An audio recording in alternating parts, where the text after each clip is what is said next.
The voice of sharing Durian ASEAN.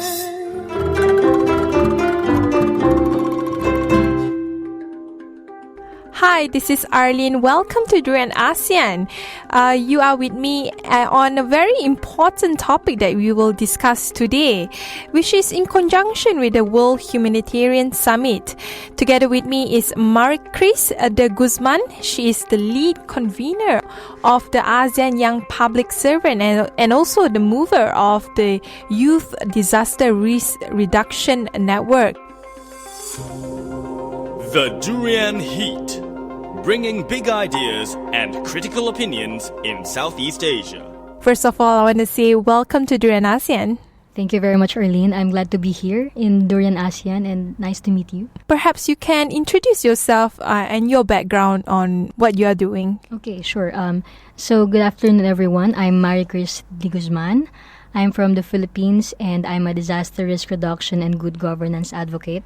So currently, I'm affiliated with the Youth Beyond Disasters and the ASEAN Young Public Servants, which is a mobile school which provides training to different countries within the ASEAN region. And we tackle different topics, advocacy topics, and social issues.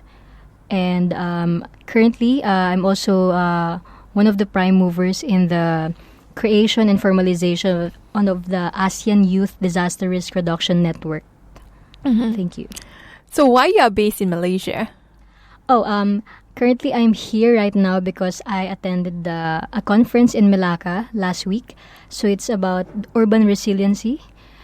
And then I was one of the speakers there in the youth panel session to share the things that we've been doing on the ground, especially in urban governance and public policy involvement of the youth, particularly in disaster risk reduction and management in the country. We'll discuss a lot on disaster risk reduction later on. But let's talk about the World Humanitarian Summit. What is it all about? Okay, so the World Humanitarian Summit is the first summit of its kind.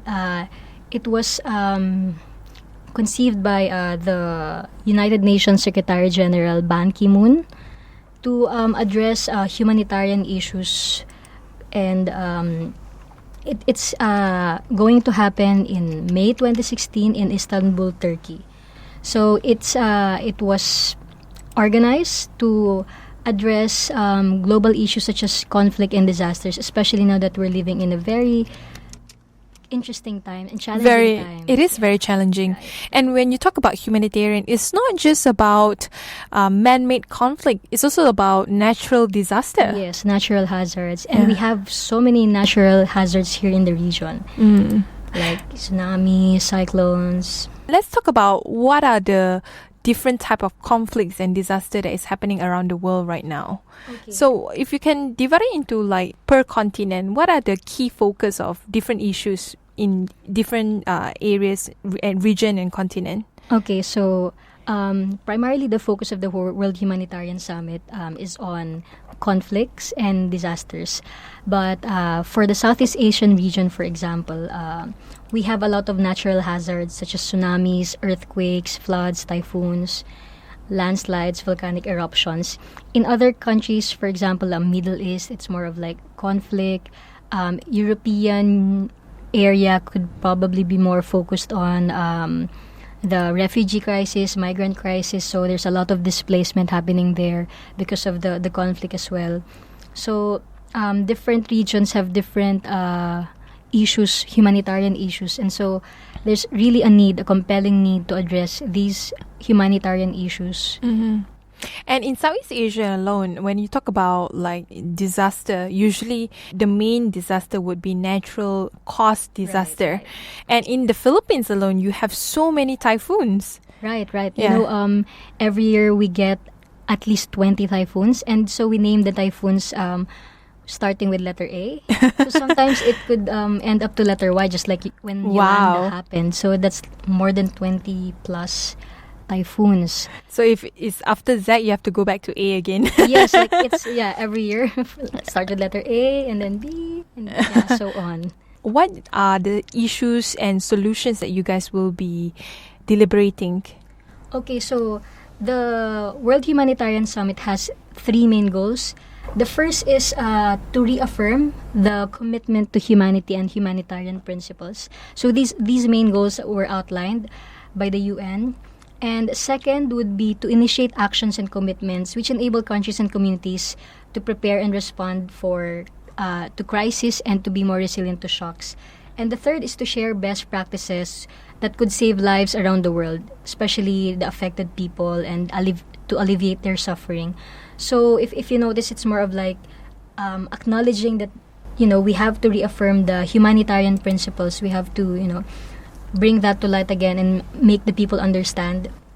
And then we also need to initiate actions, of course, because conferences and summits should not just be all talk, but more importantly, it's about creating commitments and actually following through by doing groundwork, policies, programs, collaboration in communities, and of course, sharing best practices because there are already existing initiatives on the ground, and it's just a matter of bringing it to the center stage and talking about it and, exposing it to key people and stakeholders so they can also emulate these existing initiatives. There's a lot of work to be done, it seems like. But the younger generations, they also play key roles in providing humanitarian for the earth. Yes, of course. Tell me more about it. So, actually, the United Nations Major Group for Children and Youth facilitated online and offline consultations with more than 2,000 young humanitarians and affected youth around the world. So, my colleague from the ASEAN Young Public Servant, Regine Guevara, is the focal person for the North and South Asia. And for the North and Southeast Asia, we've had at least 28 roundtable discussions across 16 member countries. So some of these countries include Brunei, Cambodia, China, of course Malaysia, Philippines, among others. And we've gathered their inputs, suggestions, comments, concerns on humanitarian issues. So we have like regional contributors. These are regional networks, regional organizations. And we also have country contributors. We've touched base with youth organizations, or organizations related to humanitarian advocacy or issue. And one of the outcomes of the consultation is to actually come up with the ASEAN Youth DRR Network.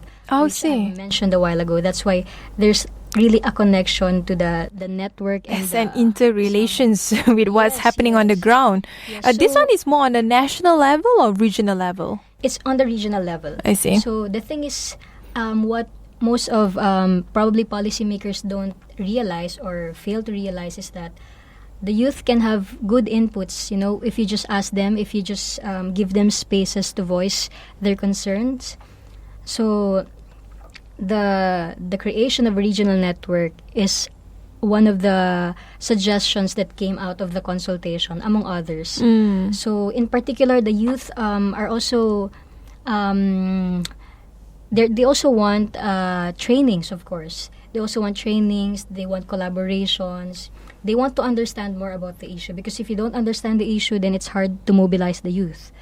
So understanding should come first, knowledge building, capacity building.